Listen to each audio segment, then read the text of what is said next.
Buenos días a todos. Para mí, para la Facultad de Ciencias Sociales y Económicas, para los egresados de esta facultad, para nuestros estudiantes, es un honor tener al profesor Albert Berry aquí. Quizás para nosotros que estamos más viejos, pues Albert Berry ha hecho parte de nuestra educación. De hecho, su libro con Miguel Urrutia hacía parte de lo que nosotros tratamos de aprender en esa época para entender el problema agrario colombiano y para entender cuáles eran las posibilidades de que Colombia tuviera desarrollo y llegara a la igualdad.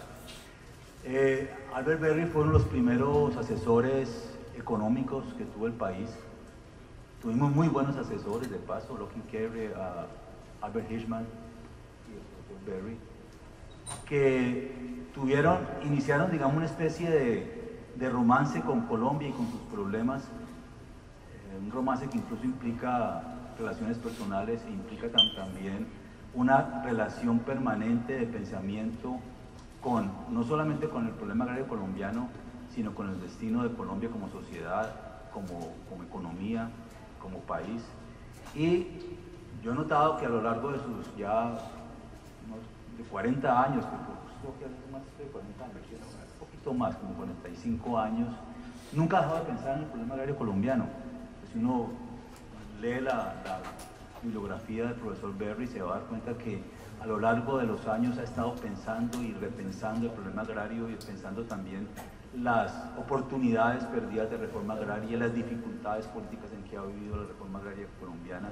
Y de hecho estuvo en la última misión rural que entregó un informe en el 2016 y que tiene mucho que ver con el punto 1 del acuerdo de paz de La Habana, en el sentido de que ya hay un diseño, digamos, de política agraria y de cambio, de transformación para el campo colombiano. Entonces para nosotros es de verdad un honor muy alto. Y además por otra razón, estamos celebrando los 60 años de nuestra facultad, que en aquel tiempo era una división, y creo que el profesor Berry es la mejor persona que nos pueda dar una idea de cómo ha sido su evolución como pensador económico y cómo ha sido también la evolución de la economía en términos de cómo la economía permite pensar el desarrollo de un país y cómo además ese pensamiento, ya hay un pensamiento evolutivo, y creo que nos podría dar, digamos, una visión desde dentro de cómo ha evolucionado su pensamiento como economista y cuál ha sido su experiencia y cómo además su relación con Colombia también cambió su trayectoria intelectual, lo llevó por ciertos caminos, no sé si han sido felices, creo que han sido felices esos caminos. Entonces, pues sin más preámbulos, los dejo con el profesor Albert Berry y de nuevo bienvenido a la facultad, bienvenido a Colombia y a su casa. Gracias, muy amable. Pues para mí es un placer muy grande, en muchos sentidos,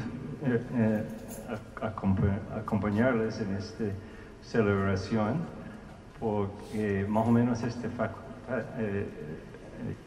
tiene un poquito más años que yo como relacionado con el agro colombiano y la economía colombiana, pero más o menos los caminos son muy paralelos. Y en segundo lugar, pues sin esta facultad yo no hubiera conocido a mi esposa, que fue egresada en la primera década de esta facultad. Estudió economía, pasó a Bogotá y luego por intereses comunes y un señor norteamericano, conocimos ambos, nos conocimos. Entonces para mí eso fue el milagro de la vida. Bueno, me acuerdo otro, claro que como extranjero, cuando llegué a Bogotá, no sabía mucho de Colombia, tenía antes algunos amigos colombianos, y inclusive en la Universidad de Princeton, en la escuela de graduados, conocí el demógrafo matemático famoso Álvaro López Toro, muy buena persona, y yo me convencé tal vez que si el país puede producir un señor de esta calidad, intelectual y moral, ese país tiene algo. En fin, luego cuando en mi primera visita a Cali, todavía conociendo muy poco de Colombia y de Cali, uno de mis contactos fue un norteamericano que había llegado acá, creo que como asesor, y no me acuerdo si en esta facultad o otro, pero él y su esposa recién llegados, creo que llegaron a Cali en diciembre, uno de los años 60, y luego yo estuve hablando con él unos meses después, cuando ya él y su esposa se habían acomodado un poco, ya tenían su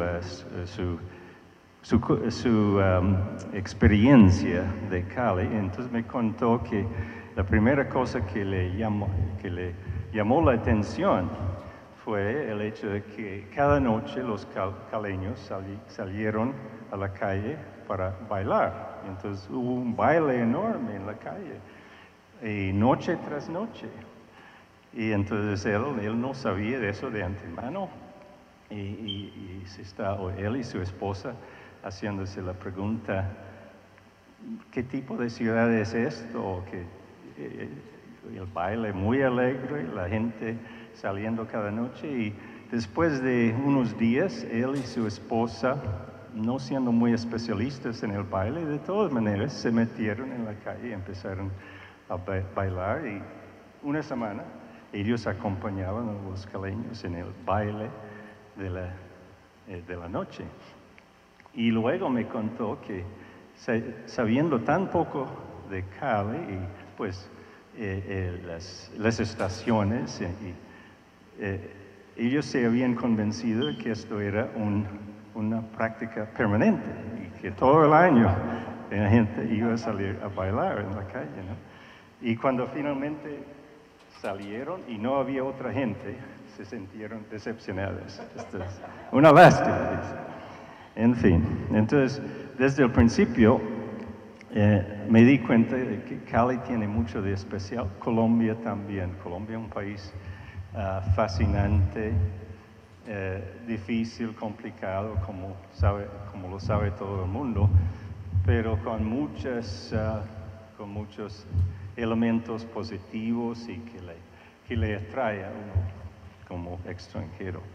Bueno, para volver al tema más técnico, cuando yo llegué a Colombia en los años 60, el sector principal de la economía era la agricultura, naturalmente, y la agricultura en ese momento empleaba tal vez 60-65% de la fuerza de trabajo, y pues el destino o el éxito de la economía en general dependía mucho de lo que pasaba en el agro. El auge económico de Colombia, que se inició antes del año 50, pero que se aceleró después, fue resultado del éxito del café en el mercado internacional. Eso fue el empujo inicial para que Colombia entrara con éxito en los mercados mundiales, y eso le dio un impulso a la economía en general, y eso fue la fuente de divisas que permitió la industrialización de Colombia, que viene unas décadas después, especialmente los años 50, 60, 70 y 80. Entonces eso fue todo financiado por el café. Entonces el café realmente tuvo un impacto enorme, directa e indirectamente, en el éxito colombiano en la economía, en el crecimiento del PIB y todo. Me interesó, entonces, yo recién llegado a Colombia, por esa razón esto es el sector clave. El auge cafetero ya está en marcha, pero a la vez un país con la violencia en el pasado reciente, cuando llegué a Colombia, y eso obviamente una sombra enorme sobre sobre el país y una preocupación enorme para muchas personas. Estuve alojado en la Universidad de los Andes en mi primer año en Colombia y allí me encontré con varias víctimas, hijos de familias que se habían muerto en esa violencia. Entonces eso era un fenómeno tan complicado, tan dañino y tan fascinante que obviamente uno empieza a preguntarse de qué se trata, cuáles son las raíces de este fenómeno. Y Colombia era un país en ese momento y en muchos momentos después, un país casi un país paradójico que puede sufrir la violencia tan fuerte en los años 40 y 50, pero a la vez alcanzar un avance económico por el café. Entonces, un país muy contradictorio en ese sentido, que invitaba el estudio, la discusión, el interés y los pesadillos a veces. El último factor en mi interés especial en el agro colombiano fue el hecho de que yo nací en el campo canadiense. Mi papá era agricultor en lo que sería en Colombia una explotación tamaño medio, 40 hectáreas. Y entonces por un interés especial en el agro y cómo funciona el sistema o la estructura agraria, automáticamente empiezo a interesarme en el sector en Colombia y especialmente en los contrastes, las diferencias que fueron muy evidentes desde el principio entre el tipo de agricultura que yo había experimentado en el Canadá y lo colombiano. Claro que en Colombia también hay muchísima varianza entre regiones y todo, pero de todas maneras por esa serie de razones, aunque mi trabajo formalmente fue un estudio de la economía colombiana, rápidamente se concentraron mis esfuerzos en el agro. Y a través del tiempo, un poco lo que voy a comentar es un recorrido del desarrollo de mis propias creencias normalmente al lado de muchos colombianos especialistas en esta área que lo conocen en más detalle que yo, pero que han sido las fuentes principales de mis propias interpretaciones y ideas. Entonces, cada comentario exagerado o ridículo que hago hoy, tengo un colombiano que piensa lo mismo, entonces no es tan radical que puede aparecer. De todas maneras, con el tiempo llegué a la conclusión de que la concentración de la tierra en Colombia en pocas manos fue un elemento enormemente dañino para el país. Cuando llegué a esa conclusión en los años 70, después de una década de estudio de Colombia, aún en ese momento no me di cuenta qué tan dañino iba a ser esa concentración de tierra, porque yo creo, y voy a comentar después, de que yo creo que muchos de los peores tendencias colombianas de las últimas 30 años también se deben a esta característica. Bueno, ¿cuáles son los problemas cuando un país tiene una alta concentración de tierra, o sea, de la mayoría de la tierra en explotaciones muy grandes, en pocas manos, y la gran mayoría de la gente que trabaja el campo se encuentra en fincas pequeñas y utilizan la tierra de una manera muy intensiva? En fin, hay lo que llamamos en economía una estructura bimodal. Casi toda la tierra aquí en explotaciones grandes con poca gente, casi toda la gente aquí en explotaciones pequeñas con poca tierra y con poco capital y con poco de todo.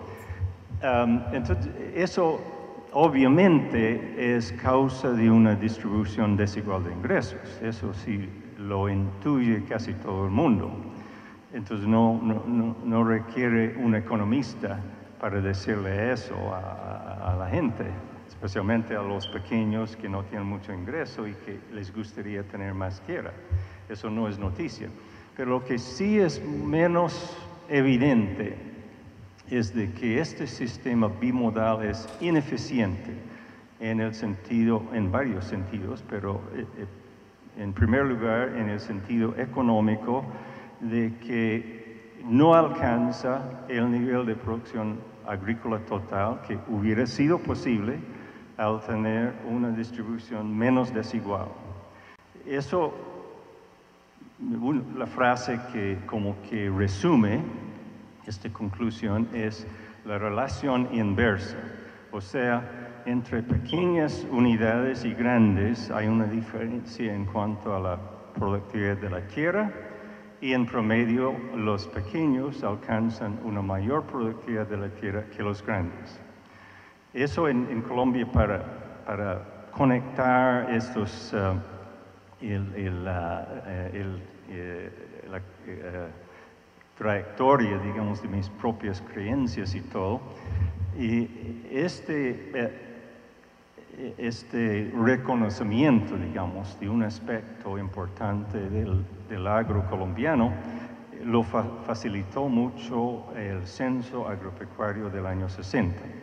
Esto fue el primer censo más o menos bien ejecutado y amplio que cubrió casi todo el país, y eso permitió unos estudios y un entendimiento mucho más detallado que antes sobre cuáles fueron las implicaciones de diferencias de tamaño, de tenencia, de regiones, de productos, en fin. Aprendimos mucho del censo agropecuario del año 60 y para mí lo más importante fue que esto más o menos dio la evidencia empírica de esta relación inversa en Colombia.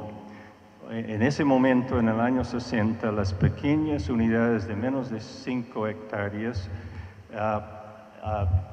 alcanzaban una productividad por hectárea más o menos 5 veces mayor que los de más de 50 hectáreas. O sea, una diferencia bastante marcada. Entonces, nadie puede decir, a base de la información empírica en Colombia, que las unidades grandes son más eficientes en este sentido, productividad de la tierra. A través del tiempo, digamos, ampliado un poco mis propios conceptos, igual que los economistas colombianos que conozco, y no damos tanto peso a este indicador de eficiencia, pero a otro, que es, entonces cuando uno se hace la pregunta, ¿qué contribución hace la tierra al bienestar de la sociedad? Bueno, los muy ricos que viven en país y que tienen grandes explotaciones en Colombia, lo que agrega es lo que implica para ellos en cuanto a bienestar. Su actividad agrícola frecuentemente es muy poco. Entonces, realmente la importancia del agro en Colombia, como en cualquier otro país, es su impacto sobre el bienestar de la gran mayoría de la gente que está involucrado en ese sector, que son los pequeños productores, algunos de tamaño mediano y los trabajadores asalariados. Y esos grupos forman el 98% de toda la gente que gana ingresos de la agricultura. Entonces yo digo, lo importante es la contribución del sector agropecuario en Colombia. Se mide por el ingreso y el bienestar de otras formas que ofrece el sector agropecuario para esas personas. Y cuando uno utiliza esa medida, contribución al ingreso de los trabajadores, pequeños agricultores, la ventaja de los pequeños es aún mayor, porque casi todo el ingreso de la pequeña finca de papas en Boyacá lo recibe la familia, y la familia no es rica típicamente. Y casi todo el ingreso de la ganadería extensiva lo recibe una familia de mucho ingreso. Y el impacto de ese ingreso en su bienestar social es poco. Entonces, realmente el beneficio social de la forma de utilizar la pequeña agricultura es muchísimo mayor que lo que produce la grande. Y hoy en día las extensiones grandes incluyen las corporaciones internacionales, entonces mucho de ese ingreso va al exterior, ni llega a manos de colombianos. En fin, las ventajas de la pequeña agricultura, yo llegué a convencerme en esos tiempos que son enormes, en términos económicos y sociales, el impacto de las actividades económicas sobre el bienestar de la gente es basado en la agricultura familiar. Y todo esto sin comentar los beneficios sociológicos, si quiere, de la pequeña agricultura. Hoy en día se sabe a través de estudios de Vietnam, Brasil, Colombia, de que le importa mucho a la gente ser dueño de su propia vida. Entonces el pequeño productor agrícola, aunque el ingreso no es muy alto, prefiere esa vida que otra vida con ingreso igual, pero en que él no determina su propio destino. Entonces las ventajas son numerosas de este estilo de agricultura.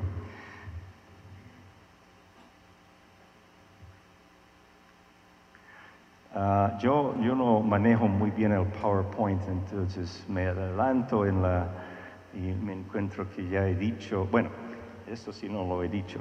Entonces hay otro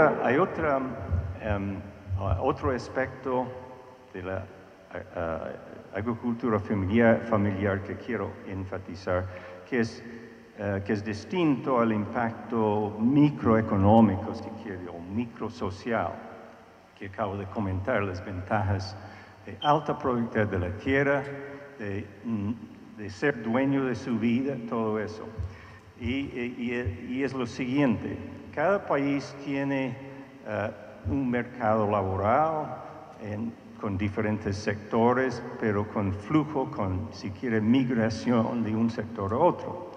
Y la mayoría de los países, perdón, sufren de algunos problemas o de desempleo, de subempleo, de empleo bajo condiciones no satisfactorias. En fin, no todo el mundo que tiene un trabajo en un país de X está muy satisfecho con ese trabajo. Hay algunos que no tienen trabajo, otros que tienen trabajos que no les gusta, otros que tienen trabajo transitorio, impredecible, en fin. Entonces, cuando los economistas miramos lo que llamamos el mercado de trabajo en un país como Colombia, frecuentemente, desde algunas décadas atrás, notamos la diferencia o distinguimos un sector formal en que la gente tiene alta seguridad del trabajo en el futuro, tienen buenos salarios, tienen pensiones, en fin, tienen todo lo que se considera elemento de un buen trabajo. Y eso es el llamado sector formal. Luego tenemos el sector informal que no tiene esas condiciones, no es cuestión de blanco y negro, hay gradaciones y diferencias, en fin, pero es una distinción muy útil porque la mayoría de la gente en principio preferiría tener un trabajo bien pagado, alta seguridad del trabajo, pensiones, todo eso es el deseo. de la mayoría de la gente, y cuando la gente de un país como Colombia, México, en la mayoría de los países en desarrollo, mira los países industrializados, piensan, esto es algo al cual debemos marchar, debemos buscar una economía en que la mayoría de los trabajos son bien pagados, seguros, etc.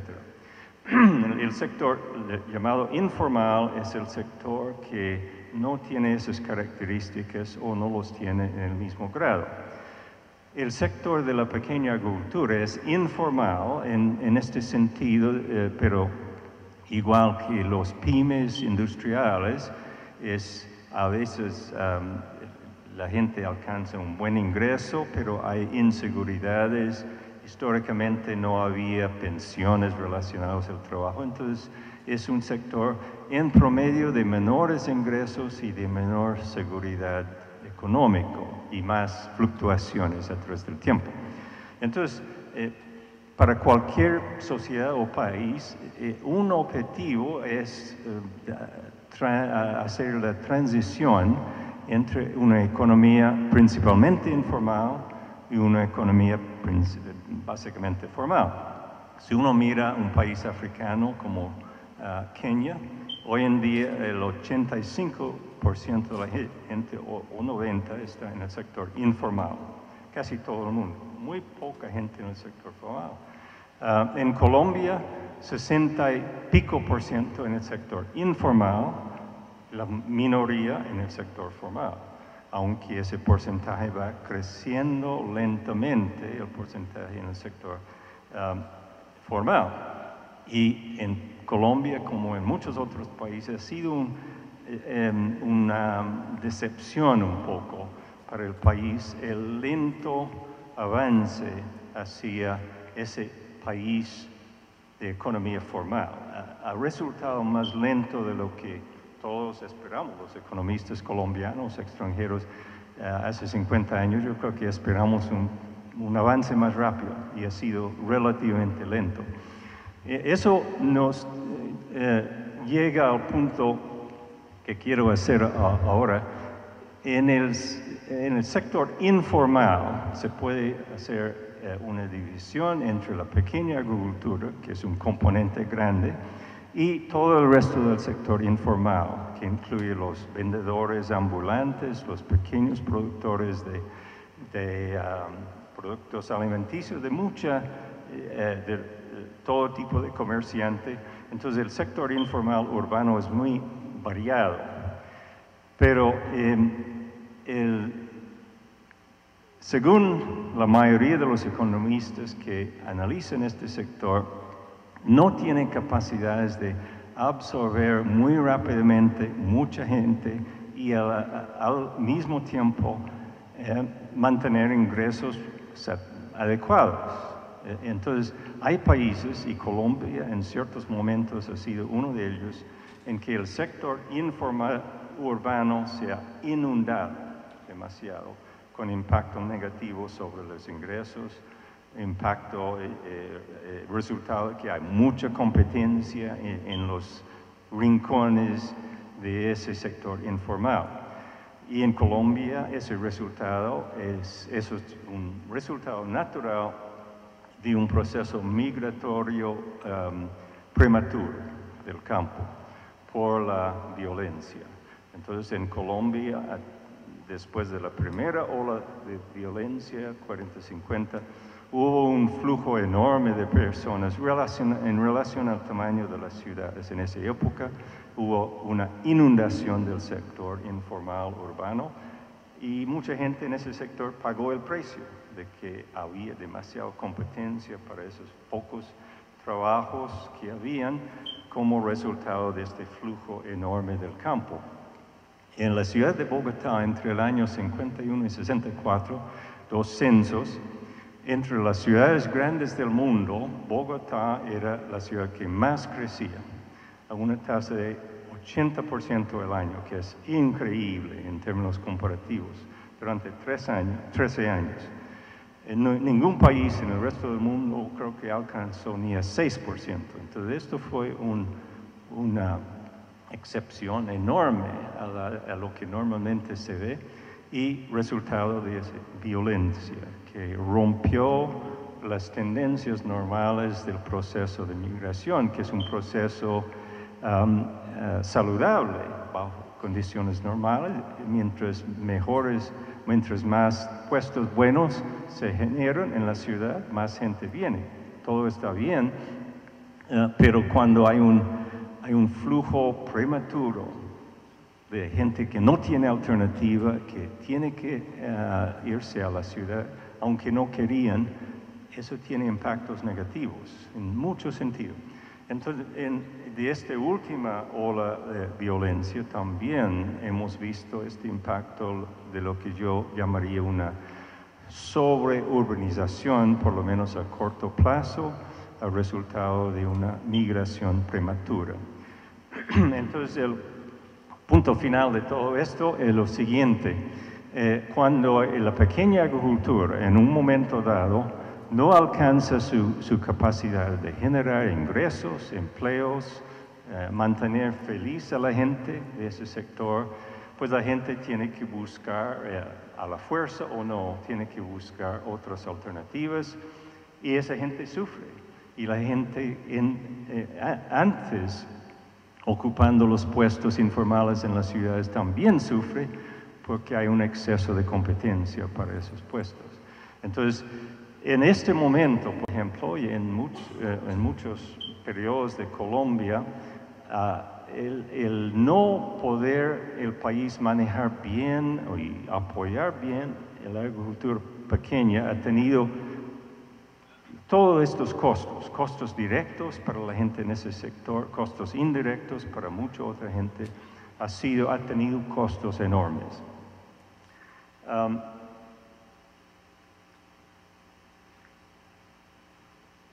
Ahora, eso es el impacto económico, el impacto directo sobre los ingresos de la pequeña agricultura y el impacto indirecto sobre esa sobreurbanización, impacto negativo sobre los ingresos de la gente del sector urbano informal. Pero el otro, y todo eso, a mi juicio, no todo, pero una buena parte, resultado de la concentración de la tierra que no permite que la mayoría de la tierra quede en manos de la gente que realmente lo puede aprovechar bien.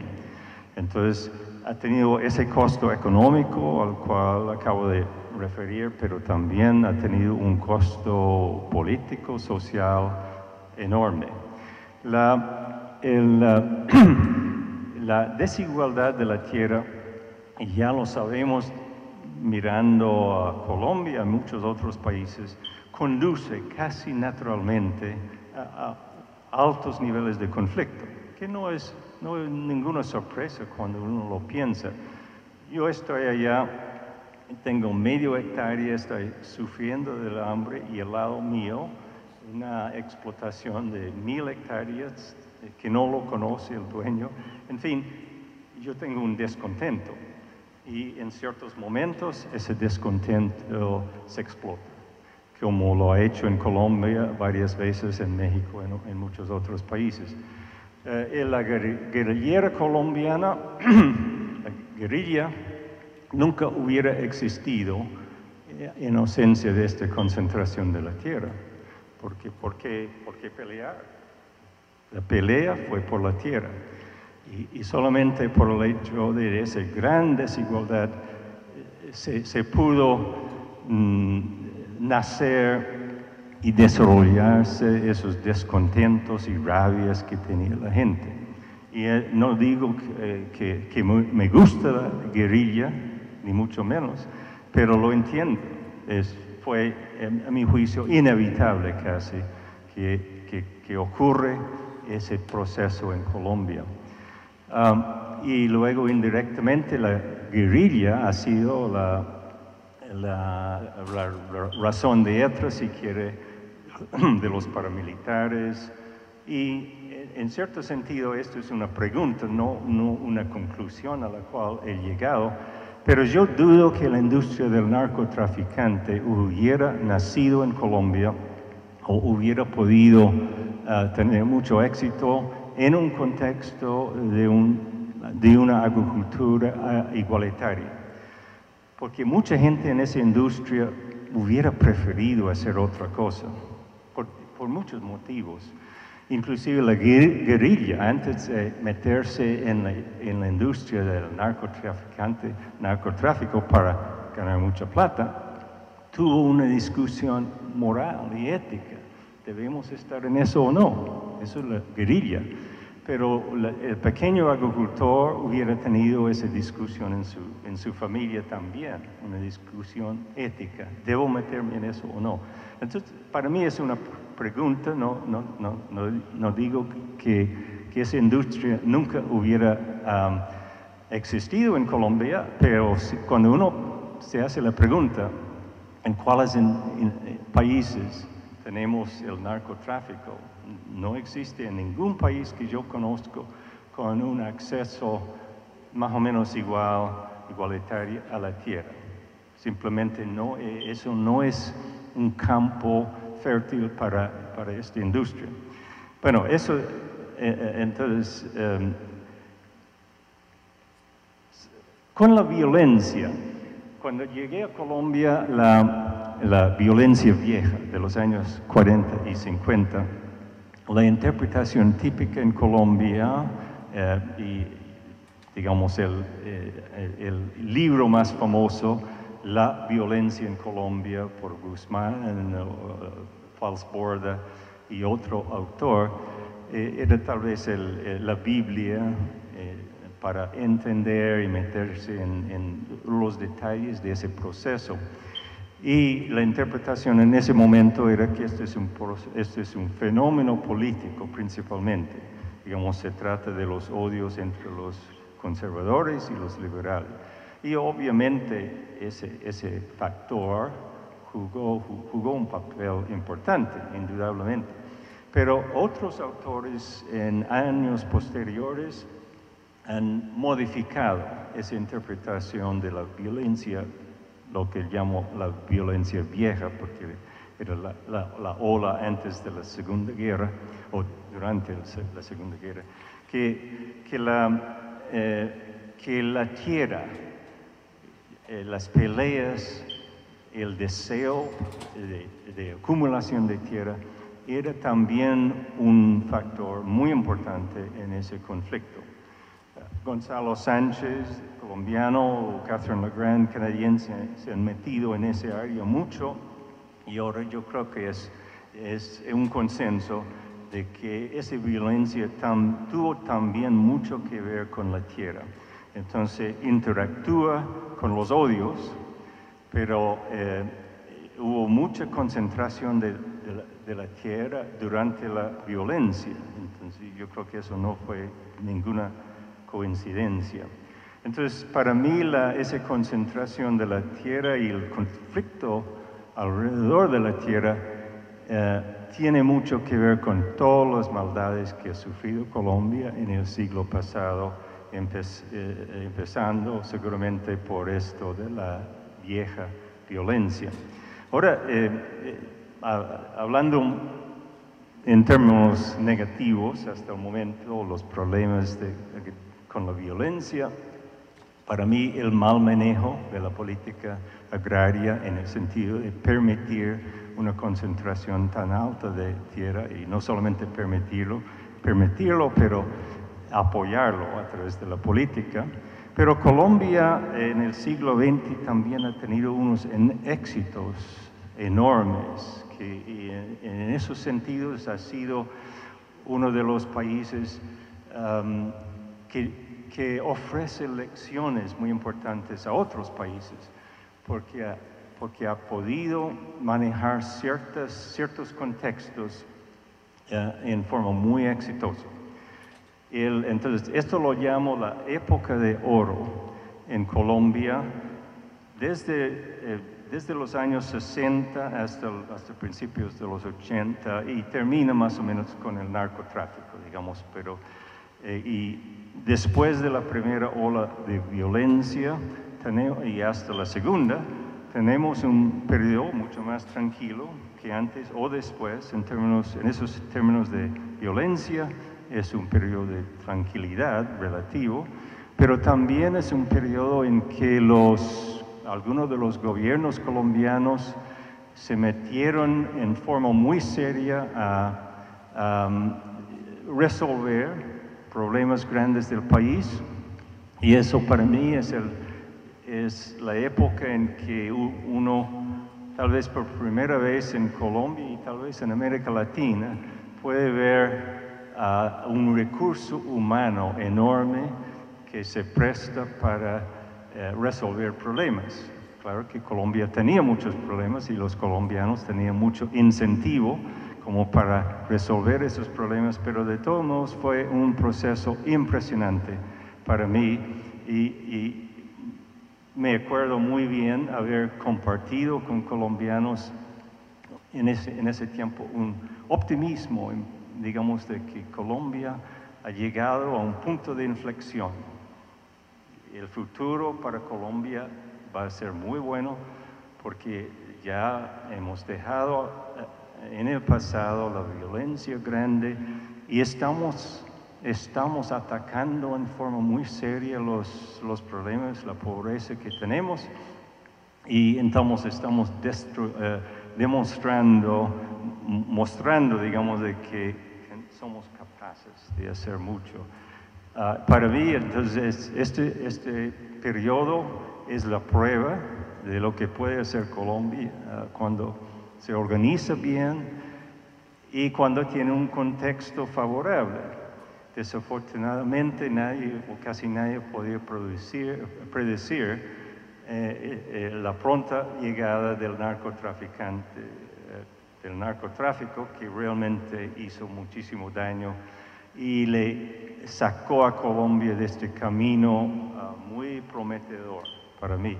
Bueno, ¿cuáles fueron los elementos de ese camino que yo lo llamaría prometedor? El ingrediente principal para mí, pero había otros, había un buen manejo macroeconómico que estoy dejando al lado por el enfoque sobre el agro, pero había mucha capacidad en el sector público. Colombia durante mucho tiempo ha tenido un grupo de economistas muy capaces, muchos de los cuales han servido en puestos importantes en el gobierno. Entonces no es ningún accidente que el país ha tenido el éxito en ciertos periodos. Pero en relación al desafío del sector agropecuario, lo que ocurrió en este periodo fue el primer intento organizado y aplicado con bastante competencia de apoyar a la pequeña agricultura.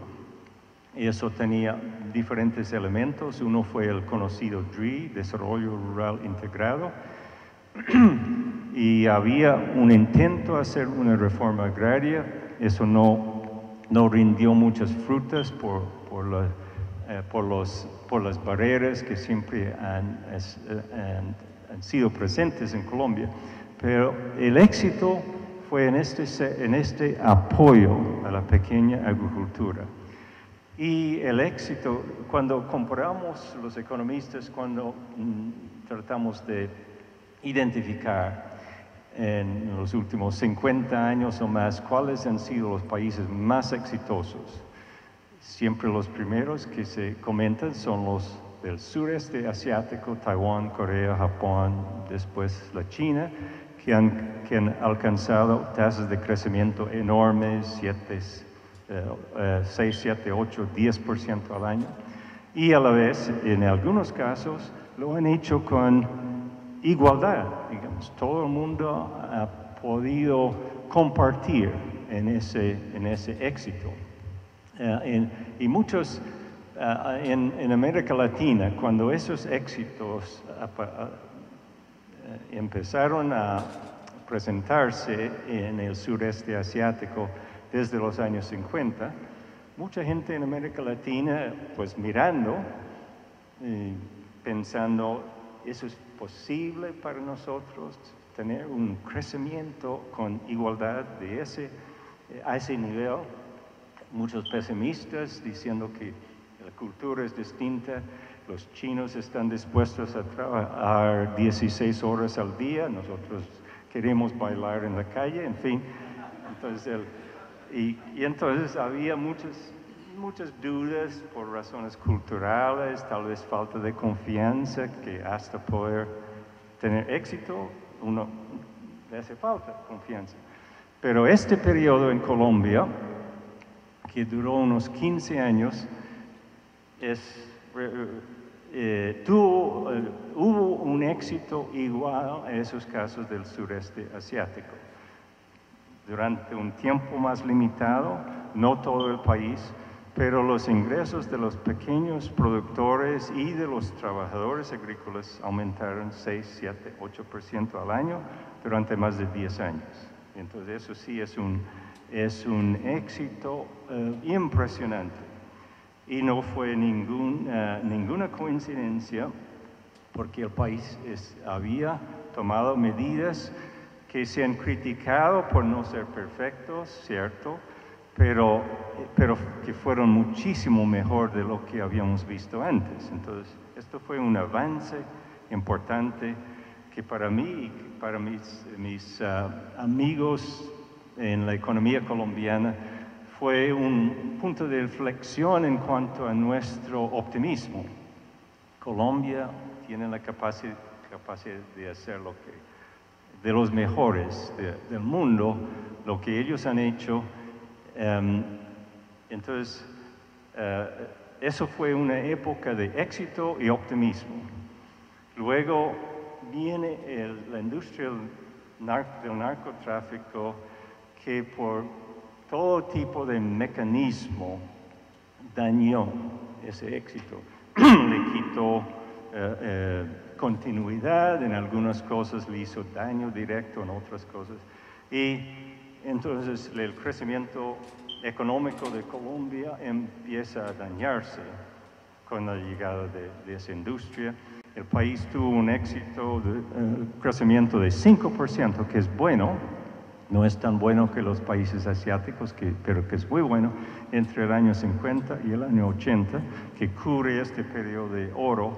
Luego bajó un promedio de 3%, y en los últimos 20 años ha sido un poquito menor. Entonces, ya la época de oro en Colombia está bien en el pasado, ya tenemos que buscar de nuevo un periodo de oro.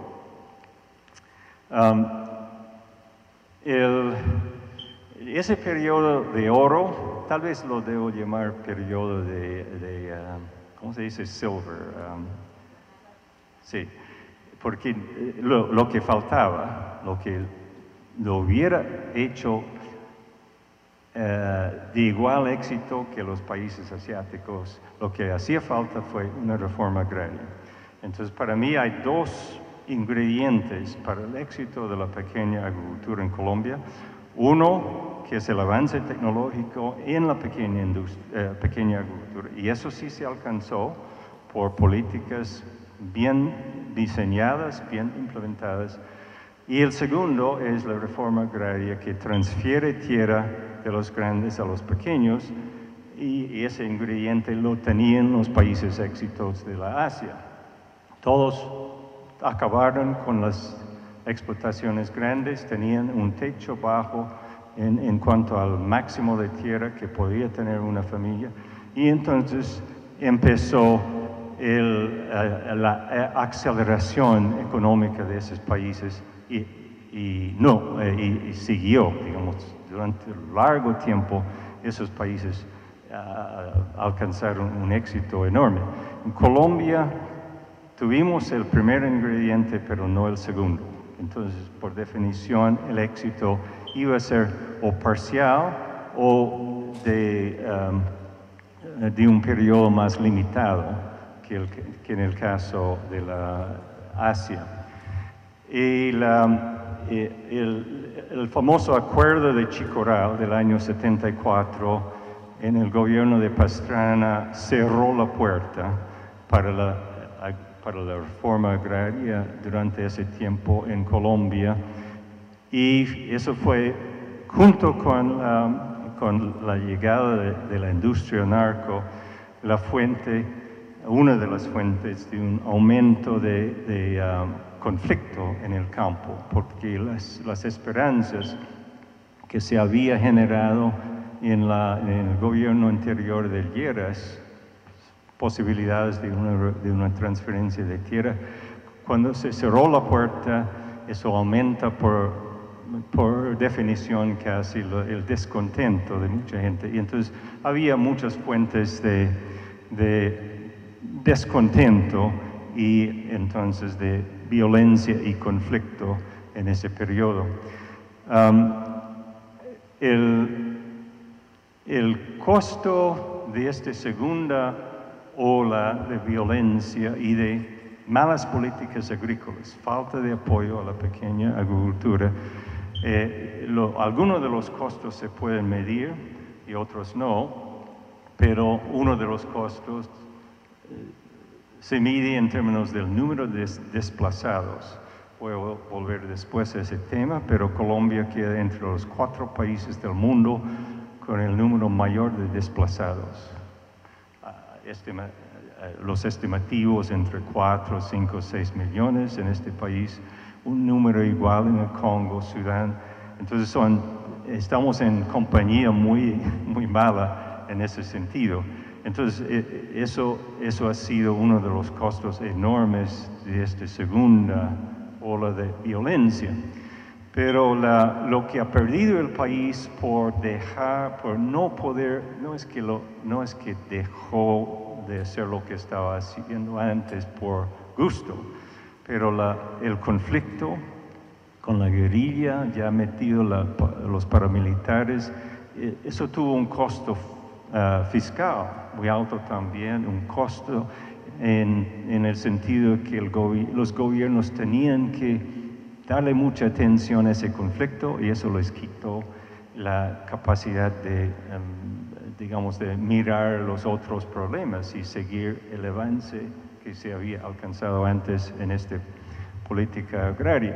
De todos modos, el costo, si uno mira el costo económico de esta falla desde los años 80, se puede medir más o menos en estos términos. Desde el año 50 hasta hoy en día, los ingresos de la gente del sector agropecuario, pequeños productores, trabajadores, etc.,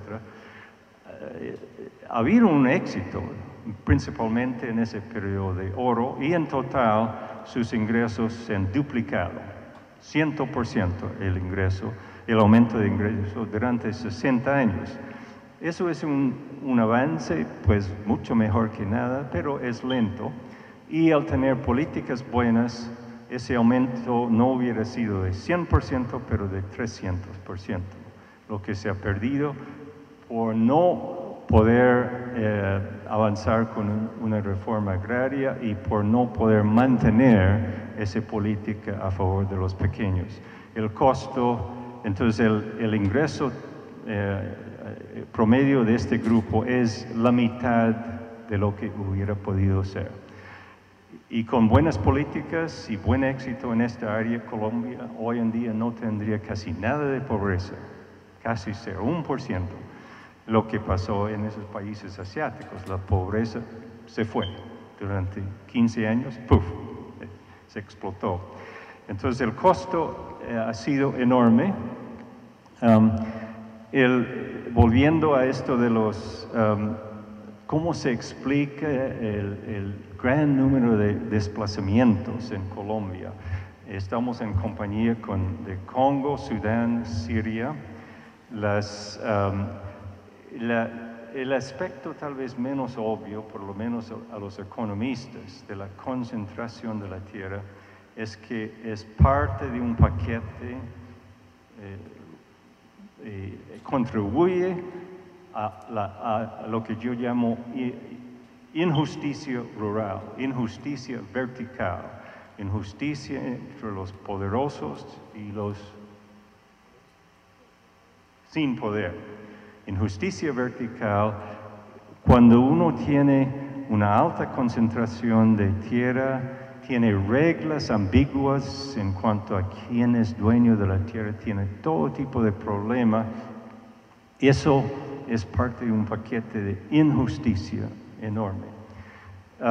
Entonces, los elementos malos de la sociedad aprovechan mucho de esa condición de desigualdad de poder, desigualdad de ingreso, la corrupción de los notarios que manejan el registro de la tierra rural es notoria y ha sido un factor en la injusticia durante muchos años. Un par de presidentes colombianos con buenas intenciones en cuanto a reformas de diferente índole para el campo, se han dado cuenta de que esto es un problema enorme, la corrupción de estos notarios, pero su poder ha sido tan grande que por poder avanzar en otras áreas, dejar en lado este problema, esta barrera tan grande. En fin, la concentración es un componente de un paquete que también tiene altos niveles de injusticia. Esos niveles de injusticia son fuente de altos niveles de descontento, de rabia por todos lados. Y entonces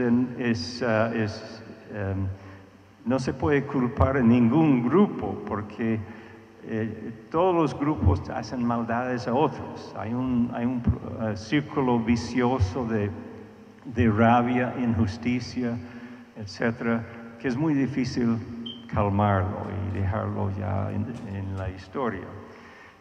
Y obviamente tiene mucho que ver con la corrupción política. Hoy en día, cuando uno no puede mirar fácilmente la información sobre la tierra en manos de los políticos, pero hay gente que tiene ese tipo de información y no habla muy abiertamente, pero es obvio que mucha tierra queda en manos de políticos en ciertas regiones del país, entonces no es ninguna sorpresa que hay mucha corrupción ligado a eso, etc. Bueno, para el futuro, para mí esto es un momento ni de pesimismo ni de optimismo en cuanto al próximo futuro, los próximos 25 años de Colombia. Yo creo que nadie en su juicio puede decir estamos bien, porque no estamos bien, pero nadie en su juicio puede decir que hemos perdido el partido, porque Colombia tiene y ha mostrado en el pasado capacidades como para enfrentarse a problemas difíciles y ganar. Entonces, esto es un momento clave en la historia de Colombia, con el acuerdo de paz que quita uno de los elementos problemáticos del pasado. Entonces, en eso supuestamente es un avance, y con eso de terminar la guerra con las guerrillas, ya el país tiene mucho más espacio fiscal para avanzar en otros temas, y el país tiene y ha tenido durante un tiempo los recursos humanos, la capacidad para entender los problemas y resolverlos. Por ejemplo, en el lado, uno de los elementos importantes para el próximo futuro es avanzar en las tecnologías agrícolas de la pequeña agricultura. En ese campo el país iba a la baja desde los años 80 hasta hace 5 años tal vez. Una tendencia negativa, falta de cuidado, falta de interés. Eso se ha cambiado y ahora hay un proceso muy positivo en cuanto al desarrollo y el empleo de muchos investigadores en este campo. Entonces eso lo veo como ya fuente de mucho optimismo para mí, de que el país está remontando el aparato que tenía hace décadas y que podría otra vez poner en la práctica. Y el país tiene muchos otros elementos positivos. Cuando yo lo comparo con esos otros países con enormes problemas de desplazamiento de gente, en todos esos países hay injusticias enormes, hay gobiernos autocráticos, etcétera, etcétera. Y uno puede culpar a las instituciones colombianas por mucha razón, la corrupción, etcétera, etcétera, pero ninguno de esos países tiene la independencia de la Corte Constitucional de Colombia, la Corte Suprema, que sí ataca a algunos de los males, no todos, pero algunos. Entonces, todo esto es cuestión de grado y hay la base de los avances que necesita el país y que me da mucho optimismo.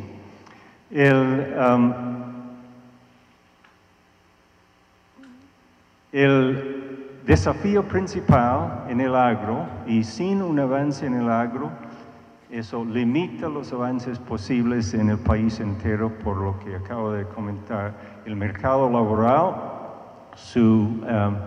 no puede ser muy exitosa sin una contribución de la pequeña agricultura. Y eso va a seguir como el caso durante 20 años más. En 50 años ya no importa, pero en estas próximas décadas la pequeña agricultura muy importante y no puede llenar su potencial sin una transferencia de alguna tierra de los grandes poco utilizados a los pequeños. Entonces eso es un limitante. Estamos esperando a ver si en algún grado se puede atacar ese problema en estos años. En la situación después del acuerdo de paz, etc. Pero sin un avance en eso, se limita el avance del país. Una de las cosas positivas y negativas, y con esto termino, que uno, habiendo pues participado en las discusiones sobre este tema en Colombia durante casi medio siglo, uno se da cuenta del grado de inercia que existe en cualquier economía, sociedad, sistema político, lo que sea. La inercia es muy fuerte.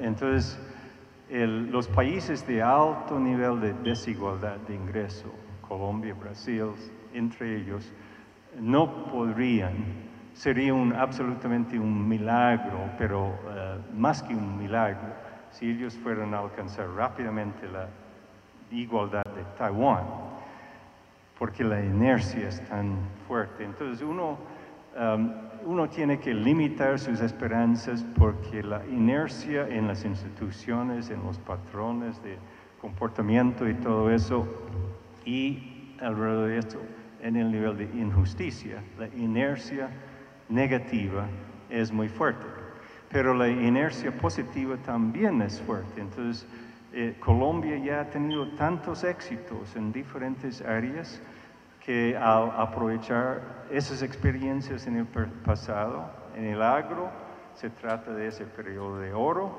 hay que volver a esa receta y ponerlo en marcha otra vez. Colombia es el país que introdujo la escuela nueva en el campo y esa modalidad se ha migrado, si quiere, a diferentes países, Perú entre ellos, y ha reflejado la capacidad innovadora de los colombianos y la capacidad de poner en marcha una idea valiosa. Entonces, lo que veo yo es una guerra, un drama grande entre la inercia negativa, que es muy poderosa, pero las capacidades positivas que al poderlos recuperar, organizar y aprovechar todos, yo creo que Colombia va a tener un futuro bastante bueno y esto es un momento clave. Si en este momento no hay avances, por ejemplo en el agro, de golpe no va a haber otra oportunidad durante 25 años. Esto es una apertura, hay que aprovecharlo y todos vamos a estar mirando con mucha intensidad cómo es el comportamiento de todo el sistema, etcétera, etcétera.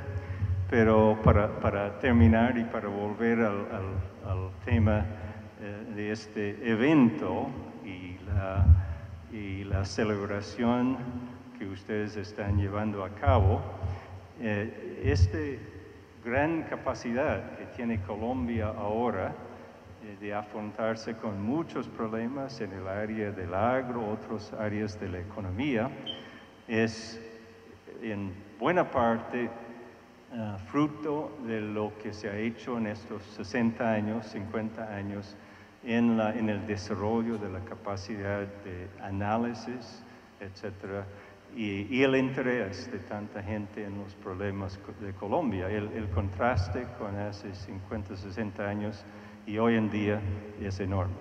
Bueno, muchas gracias.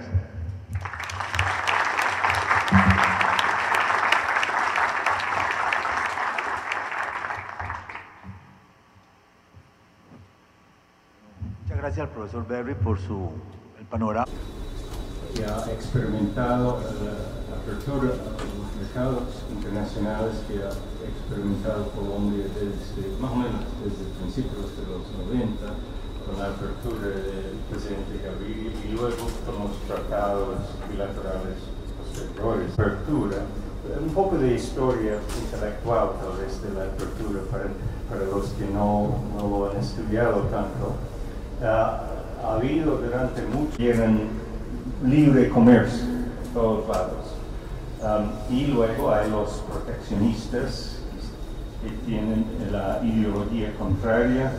Entonces esta pelea tiene larga historia dentro de mi disciplina y en real ganaron los neoclásicos en muchos sentidos, entre ellos ganaron terreno en el Banco Mundial, en el Fondo Monetario y en muchos países, y entre ellos Colombia.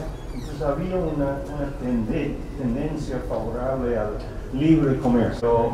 Lo que siempre me ha parecido peligroso es meterse en cambios sin haberlos analizado con cuidado.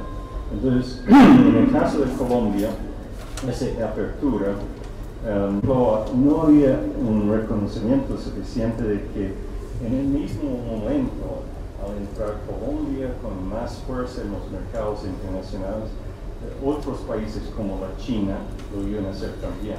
Y la ventaja de la apertura, eso siempre lo han dicho los economistas, algunos colombianos, norteamericanos, la ventaja del libre comercio internacional entre países en desarrollo y países ya más industrializados. En Colombia, más productos de la industria que utilizan mucho capital en su producción, y los colombianos que se venderían en el exterior productos del uso de mano de obra, como eran los textiles y la ropa durante mucho tiempo. Esas fueron exportaciones muy importantes de Colombia.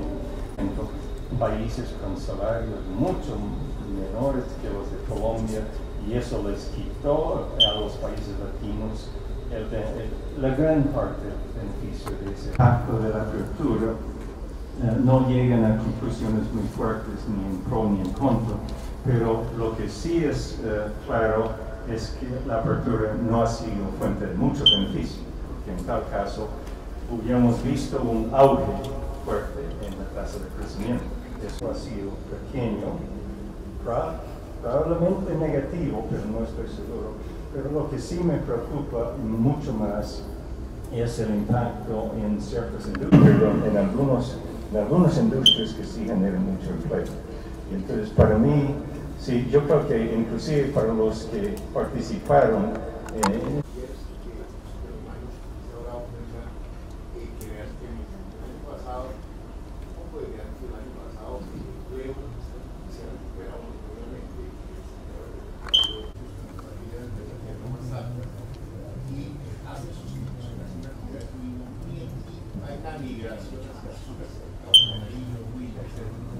y precisamente como muestra la nación cafetera, pero la capacidad de relanzar el café, pero en la nueva línea de café, o sea, café marca pura, etcétera, entonces quería simplemente era como mostrar en su argumentación de fondo cómo no se ha agotado todo el proceso de recuperación. Sí, y lo puede observar en el norte del Cauca. Muy de los procesos muy positivos y acabo de comentar que pues la apertura ha dañado a ciertas industrias muy generadoras de empleo, pero por otra parte, o por la apertura o independientemente de ello, Colombia ha desarrollado, comenta, es fascinante en el sentido de que el café ha sido durante tanto tiempo uno de los puntos fuertes de la economía para exportaciones, para empleo, para generar una clase media entre regiones. Como usted dice, ha traído mucho de bueno, digamos, inclusive en los años, en las regiones que están perdiendo, en algunos casos está reemplazando el café, productos aún más, las diferencias regionales y todo eso, pero sí, para mí es una de las cosas más positivas, porque sí es una fuente de mucho optimismo que merece, por una parte, el reconocimiento, y en segundo lugar, el tipo de camino, porque con 10 digamos, éxitos de ese estilo, ya los problemas de Colombia es un país tan variado, tan complicado, que uno fácilmente pierde contacto con algunas cosas muy importantes que son importantes de por sí, pero que también tienen lecciones para otras regiones o posibilidades.